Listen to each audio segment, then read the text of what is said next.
بسم اللہ الرحمن الرحیم۔ معزز جناب سیدہ طاہرہ رضی اللہ تعالی عنہا۔ کسی شہر میں ایک سونار رہتا تھا۔ اس کی عورت ایک روز پانی بھرنے کنویں پر گئی۔ یکایک شور اٹھا کہ سونار کا لڑکا کمہار کے کنویں میں گر گیا۔ وہ سونارن اس قدر روئی کہ بے ہوش ہو گئی۔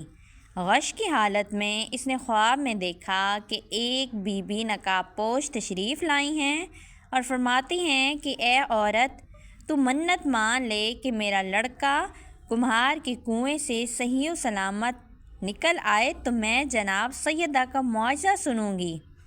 اتنے میں ایک طرف سے شور اٹھا کہ سونار کا لڑکا کمہار کے کنویں سے زندہ و سلامت نکل آیا، اور سونارن کی غش سے جب آنکھ کھلی تو کیا دیکھتی ہے؟ اس کا لڑکا کھڑا ہے۔ وہ خوشی خوشی اپنے گھر کو لے آئی اور بازار سے 2 پیسے کی شیرینیاں خرید کر اپنے پڑوسیوں کے پاس گئی اور کہا، چلو میرے ساتھ میرے گھر میں نے منت پڑھائی ہے، جناب سیدہ کا معجزہ سننے چلو۔ سب عورتوں نے انکار کر دیا۔ وہ روتی ہوئی مایوس ہو کر جنگل کی طرف چلی گئی۔ کچھ دور جانے کے بعد اس نے ایک نقاب پوش بی بی کو دیکھا۔ انہوں نے فرمایا کہ تو بیٹھ جا، میں سناتی ہوں۔ مدینہ میں ایک یہودی رہتا تھا۔ اس کی لڑکی کی شادی تھی۔ وہ جناب رسول صلی اللہ علیہ وآلہ وسلم کی خدمت میں حاضر ہوا اور عرض کیا کہ مولی میری لڑکی کی شادی ہے، اگر حضور اجازت دیں تو جناب سیدہ میرے گھر تشریف لے آئیں۔ حضور صلی اللہ علیہ وآلہ وسلم نے فرمایا، اس کا ذکر جناب امیر سے کرو، اجازت دیں تو تم فاطمہ کو لے جاؤ۔ وہ یہودی حضرت علی علیہ السلام کی خدمت میں حاضر ہوا اور اپنی درخواست پیش کی۔ حضرت نے فرمایا کہ جناب سیدہ کی خدمت میں عرض کرو۔ چنانچہ وہ یہودی حضرت فاطمہ کی خدمت میں حاضر ہوا اور شادی میں شرکت کے لیے عرض کیا۔ آپ نے فرمایا کہ علی مرتضیٰ سے اجازت لو تب چلوں گی۔ اس یہودی نے عرض کیا، میں جناب رسول صلی اللہ علیہ وآلہ وسلم اور امیر المومنین کی خدمت میں پہلے عرض کر چکا ہوں، اب تو آپ ہی خود اس امر کی مختار ہیں۔ آپ نے سواری لانے کے لیے اس سے کہا۔ یہودی سواری لینے چلا گیا۔ جناب سیدہ نے جانماز بچھا کر 2 رکعت نماز پڑھی اور ہاتھ بلند کر کے خدا کی بارگاہ میں عرض کیا کہ اے میرے پالنے والے، میں تیرے رسول کی بیٹی اور تیری کنیز ہوں۔ نہ میرے پاس کوئی کپڑا ہے اور نہ ہی کوئی سامان ہے۔ ایسی حالت میں شادی میں کیوں کر جاؤں؟ ابھی دعا ختم بھی نہ ہوئی کہ جنت کی حوریں ایک کشتی میں جنت کے زیورات اور لباس لے کر حاضر ہو گئیں۔ حوروں نے اپنے ہاتھ سے جناب سیدہ کو لباس و زیورات سے آراستہ کیا اور سواری میں بٹھا دیا۔ جب جناب سیدہ اس یہودی کے گھر پہنچی تو آپ کے نور سے اس کا مکان روشن اور خوشبو سے معطر ہو گیا، اور جتنی یہودی عورتیں تھیں سب بے ہوش ہو گئیں۔ آپ اس حجرے میں تشریف فرما ہوئی جس میں دلہن تھی۔ کچھ دیر بعد سب عورتوں نے اسے دیکھا تو دلہن کو مردہ پایا اور انہوں نے زار و قطار رونا پیٹنا شروع کر دیا۔ اب ایک احرام اور شور برپا ہو گیا۔ جناب سیدہ کو یہ ماجرا دیکھ کر بڑا رنج ہوا۔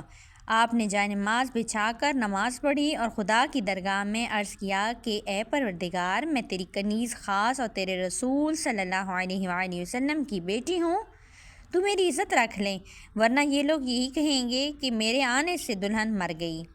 آپ کی دعا ابھی ختم بھی نہ ہوئی تھی کہ دلہن زندہ ہو گئی اور کلمہ پاک پڑھتی ہوئی اٹھ بیٹھی، اور جناب سیدہ نے عرض کیا، آپ بنت رسول ہیں، مجھے دین اسلام کی دعوت فرمائیں۔ آپ نے اس کو اور 5 عورتوں کو دعوت دی، وہ مسلمان کیا۔ سب نے آپ کو بہت عزت اور بڑی شان کے ساتھ مع ایک کنیز کے رخصت کیا۔ یہ معجزہ جناب سیدہ علیہ السلام کا ایک اور روایت کے ساتھ بھی منسلک کیا جاتا ہے۔ اسی شہر میں ایک بادشاہ رہتا تھا۔ اس نے ایک روز اپنے وزیر سے کہا کہ شکار کا سامان تیار کرو، تاکہ بعد میں شکار کا سب سامان تیار ہو گیا۔ بادشاہ اور وزیر دونوں کی لڑکیوں نے بھی ساتھ چلنے کی درخواست کی۔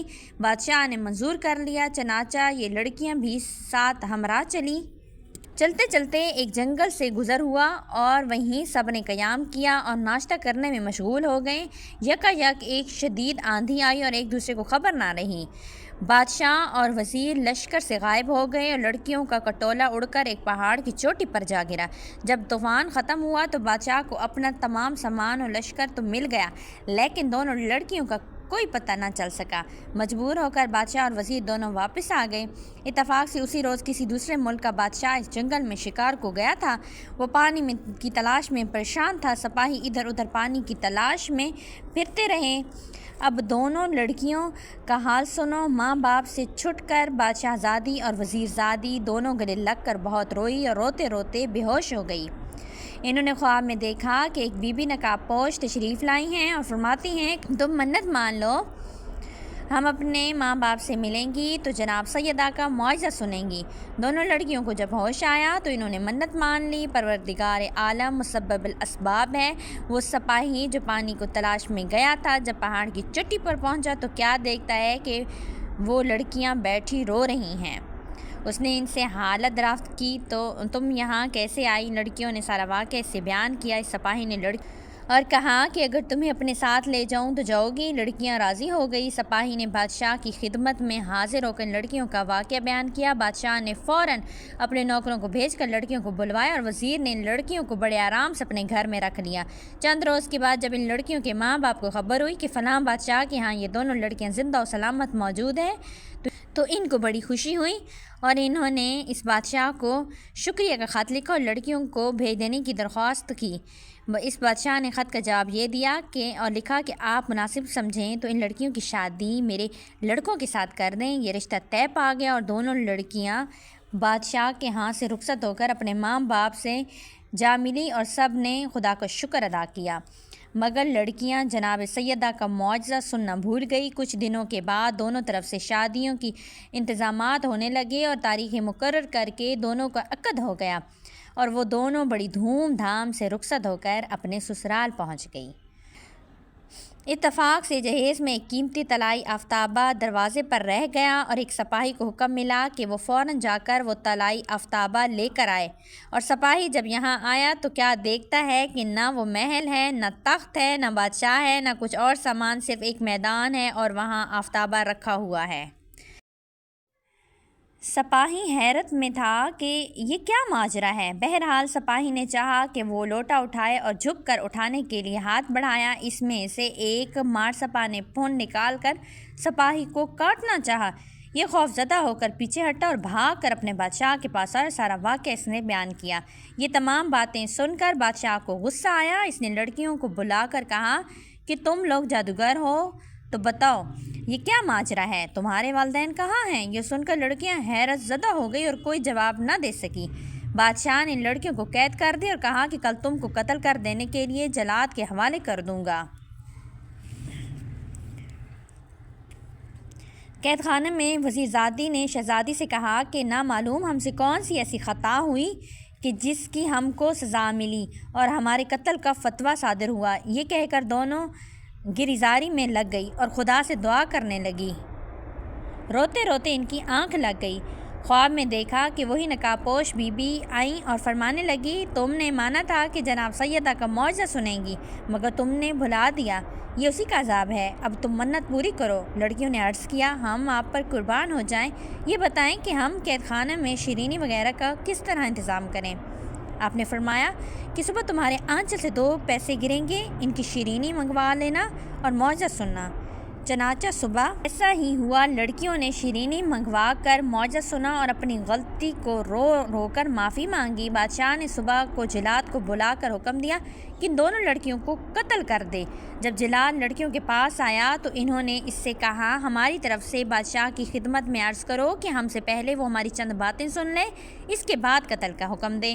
جلاد نے بادشاہ کی خدمت میں یہ پیغام پہنچایا تو وہ لڑکیاں تو وہ لڑکیوں کے پاس آیا۔ لڑکیوں نے رو کر عرض کیا کہ غریب پر ہم دونوں آندھی سے اڑ کر پہاڑ پر پہنچی اور روتے روتے بے ہوش ہو گئی۔ تو ایک نقاب پوش بیوی آئی تھیں اور فرمایا تھا کہ تم جناب سیدہ کی منت معجزہ مان لو تو اپنے والدین سے ملو گی۔ ہم نے منت مان لی تھی لیکن اپنے والدین سے ملنے کے بعد یہ منت پڑھانی بھول گئی جس کا یہ عذاب تھا۔ اب آپ سپاہی کو بھیجیں اور ہمارے والدین کے حالات دریافت کروائیں۔ بادشاہ نے سپاہی کو دوبارہ ان کے والدین کے ملک میں روانہ کیا تو وہاں بادشاہ اور اس کا تخت و تاج سب کچھ موجود تھا۔ سپاہیوں نے واپس آ کر بادشاہ سے جب بیان کیا تو اس کو یقین ہو گیا بے شک یہ تاب الہی تھا اور کچھ نہ تھا۔ بادشاہ خوش ہو گیا اور لڑکیوں کیسے آزاد ہو گئی۔ اللہم صلی علی محمد و آل محمد۔ یہ دوسرا معجزہ، وہ برقع پوش بی بی اس سنارن سے کہہ کے غائب ہو گئی۔ سنارن اپنے گھر آئی تو دیکھا کہ ان پڑوسیوں گھروں میں آگ لگ گئی ہے جنہوں نے معجزہ سننے سے انکار کر دیا تھا۔ دعا کرو کہ محمد آل محمد جس طرح سنارن اور ان لڑکیوں کی مرادیں پوری ہوئی اسی طرح ہر مومن اور مومنہ اور ہر مسلم مسلمہ کی بھی مرادیں محمد آل محمد پوری ہوں۔ آمین یا رب العالمین۔